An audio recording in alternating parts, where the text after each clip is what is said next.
Hello friends! Today we're going to discuss one of the most talked about, debated, and let's face it, misinterpreted topics in the Bible's prophecy, the mark of the beast. This is one of those subjects that sparks wild theories about microchips, barcodes, and secret government plots. How do you make 666 translate to Nero?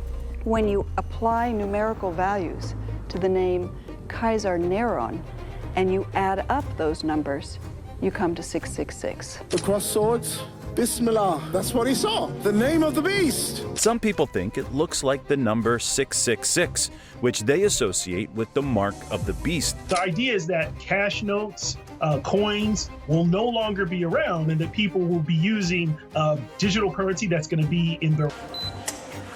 When Elias Brotberger goes to work, he doesn't need ID. And he doesn't need money. In fact, much of what he needs to get through the day is hidden right there, just below the surface, in his hand. Well, you just put this USB-C port in your head, and I'm not letting Elon Musk stick a computer chip in here. But here's the thing. What if the real answer has been staring us in the face all along? Today we're going to break this topic down with some Bible truths and a lot of logic. First off, what is the logical mark of the beast? So the mark of the beast is a concept from the Bible's book of Revelation, specifically Revelation 13, 16 to 17. And this mark of the beast represents a sign of alliance to a system or a power that opposes God. And so it can be a literal mark like a barcode, microchip or tattoo. It's symbolic of a choice, whether you align with God's commandments and teachings or with a human-made system that defies them. The reason why the mark of the beast is such a controversial topic could be attributed to its wild interpretation by different religious and secular groups. Some Protestants claim it's a microchip. Maybe Elon has something to do with it. Others insist it's a tattoo or a barcode on your forehead. Meanwhile, conspiracy theorists claim it's hidden in vaccines and credit cards. From what I understand, once the digital dollar becomes an actual insert into the body, that would separate us from the grace of God. It would be siding with the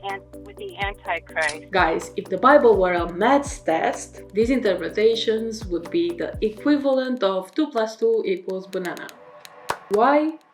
Because they miss the bigger picture. The mark of the beast isn't about gadgets or tech. It's about worship and alliance.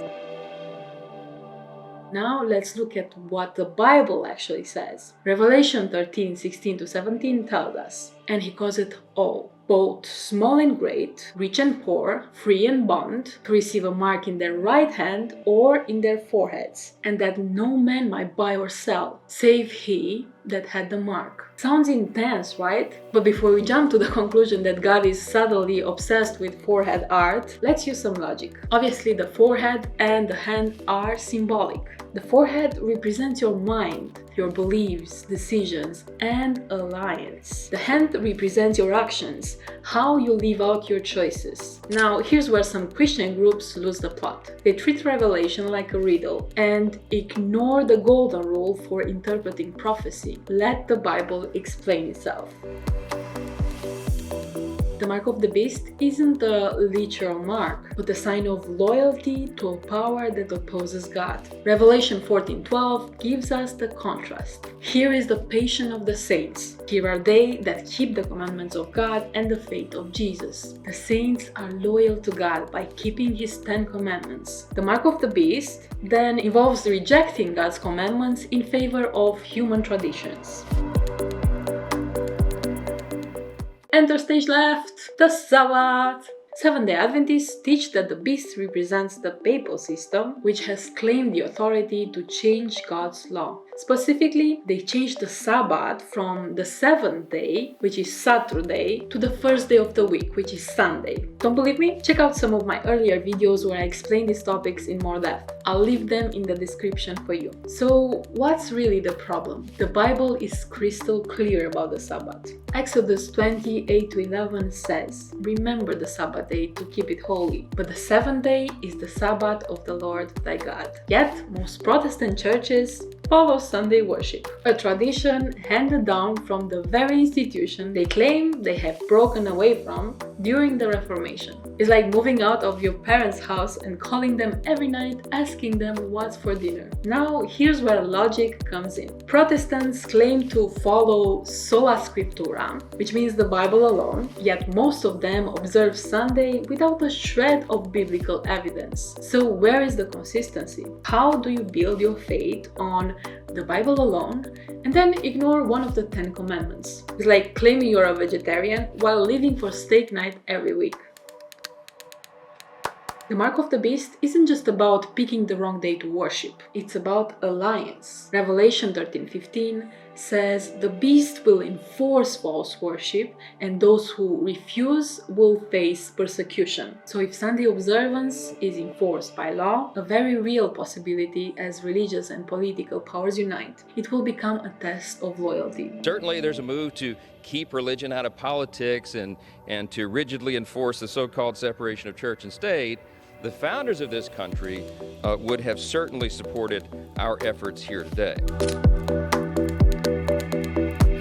Revelation 14:9-10 warns, "If any man worship the beast and his image, and receive his mark, the same shall drink of the wine of the wrath of God."